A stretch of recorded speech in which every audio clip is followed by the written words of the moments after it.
All right, we're diving into a huge question today. If Donald Trump were to become president again, what would his promised revolution actually look like? And maybe more importantly, what parts of the American system are built to push back? This goes way beyond just politics. We're talking about the fundamental mechanics of power.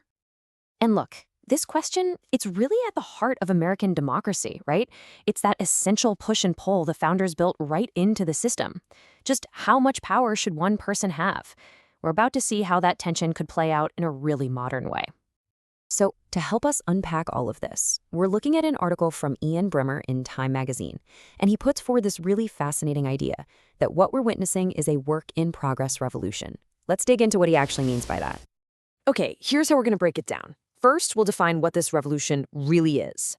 Then we'll look at the institutional checks that are supposed to counter it. After that, we'll see where a president's power is actually at its strongest. And finally, we'll explore what all this could mean for the rest of the world. So let's jump right into part one. When the source uses this word, revolution, what is it actually describing? This is a really crucial point. In this context, revolution isn't about winning an election.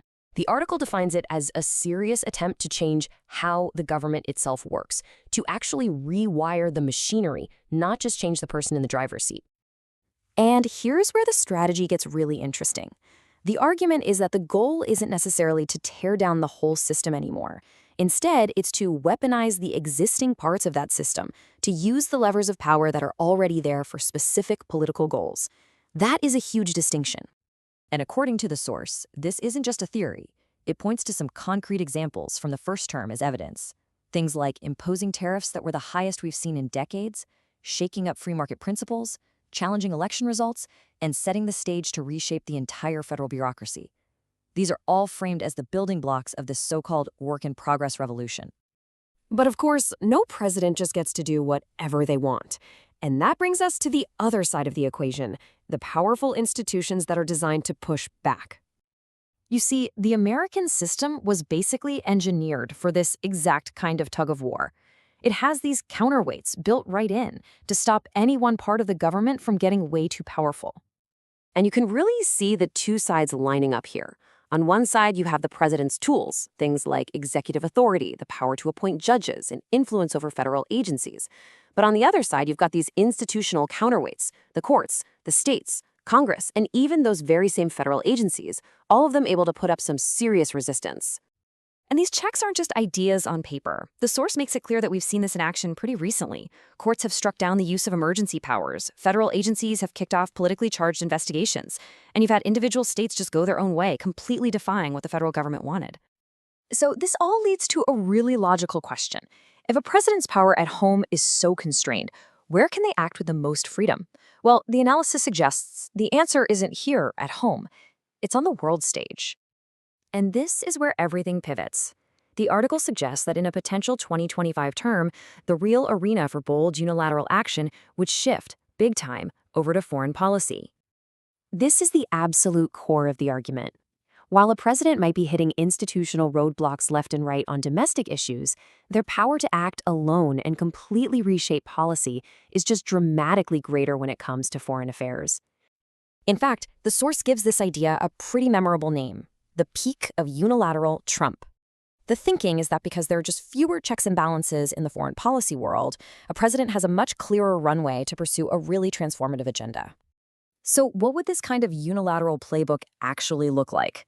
Well, the article lays out a three-step approach. First, dismantle the global trade and security system that's been in place more or less since World War II. Second, stop the long-standing American practice of promoting democracy overseas. And third, remake international relationships so they're all based on one-on-one transactional deals instead of these big, long-standing alliances. Okay, so let's get a bit more specific.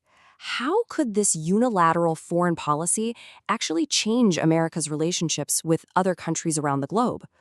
Well, according to the article, the potential shifts are pretty significant. For China, the focus would be on decoupling when it comes to tech and investment. For Ukraine, a major push to end the war quickly, which would likely mean Ukraine giving up territory. In Europe, a demand that allies pay a lot more for their own defense, with the U.S. stepping back from its leadership role. And in the Middle East, an effort to create a new grand bargain, especially with Saudi Arabia. So when you put all that together, the ultimate picture the source paints is a fundamental shift in the world order, one that's defined less by American leadership and traditional alliances and way more by a messy web of one-on-one transactional deals.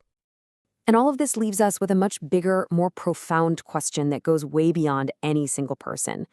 In a democracy that's built on checks and balances, what does the path for revolutionary change even look like? If that path gets blocked at home, does the world stage just become the only arena left? It's a huge question about the future of how we govern ourselves. Thanks for watching.